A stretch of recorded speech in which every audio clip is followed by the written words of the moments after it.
ஆடி மாதத்துலேருந்தே எப்போதுமே வரிசையாக ஃபெஸ்டிவல்ஸ் வர ஆரம்பிச்சிடும். நம்ம வந்து சிம்பிளாக ஒரு பாயசம் பண்ணி சுவாமிக்கு நைவேத்தியம் பண்ணுறது தான் பழக்கமாக வச்சுருப்போம். ஆனால் அதை வந்து ரொம்ப லாங் ப்ராசஸாக இல்லாமல் ஒரு டேஸ்டியான பாயசம் ரெடி பண்ணலாம். ஒரு டேபிள் ஸ்பூன் பச்சரிசி எடுத்து ஒரு அரை மணி நேரம் ஊற வச்சுக்கோங்க. இப்போ தண்ணியை வடிகட்டிட்டு வெறும் அரிசியை மட்டும் மிக்ஸி ஜாருக்கு ட்ரான்ஸ்ஃபர் பண்ணிக்கலாம். இப்போ அதோடையே ஒரு 4 ஸ்பூன் அளவுக்கு தேங்காய் போட்டுக்கலாம்.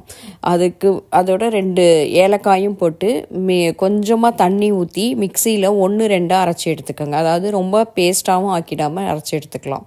இப்போ கடாயில் ஒரு கொஞ்சமாக 2 டேபிள் ஸ்பூன் அளவுக்கு தண்ணி ஊற்றி 1/4 கப்பு வெல்லம் போட்டு கரைச்சி எடுத்துக்கோங்க. கல் மண் ஏதாவது இருக்கும் வெல்லத்தில், அதனால் வடிகட்டிட்டு யூஸ் பண்ணிக்கலாம். இப்போ நமக்கு வெள்ளை தண்ணியும் ரெடி ஆகிடுச்சு. இப்போ பேஸ்ட்டும் ரெடி ஆகிடுச்சு. இப்போ கடாயில் ஒரு டேபிள் ஸ்பூன் நெய் ஊற்றிட்டு முந்திரி பருப்பு திராட்சை கொஞ்சமாக போட்டுக்கலாம்.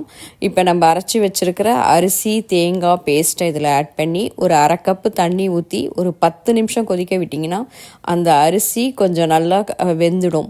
இப்போ இதில் நல்லா 10 நிமிஷம் நல்லா கொதித்ததுக்கு அப்புறமா ஒரு அரை கப் அளவுக்கு பால் ஊற்றிக்கோங்க. பால் ஊற்றினா ஒரு டேஸ்டியாகவும் இருக்கும், ஒரு திக் கன்சிஸ்டன்சியும் கொடுக்கும் உங்களுக்கு.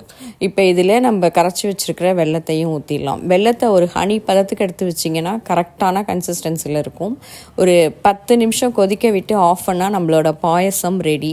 இது பண்ணுறதுக்கு உங்களுக்கு ஒரு 15 நிமிஷம் தான் ஆகும். ரொம்ப ஈஸியாகவும் இருக்கும், ப்ளஸ் நல்ல டேஸ்டியான பாயசமாகவும் இருக்கும். கண்டிப்பாக பூஜை டைமில் இந்த பாயசம் உங்கள் வீட்டில் ட்ரை பண்ணி பாருங்கள்.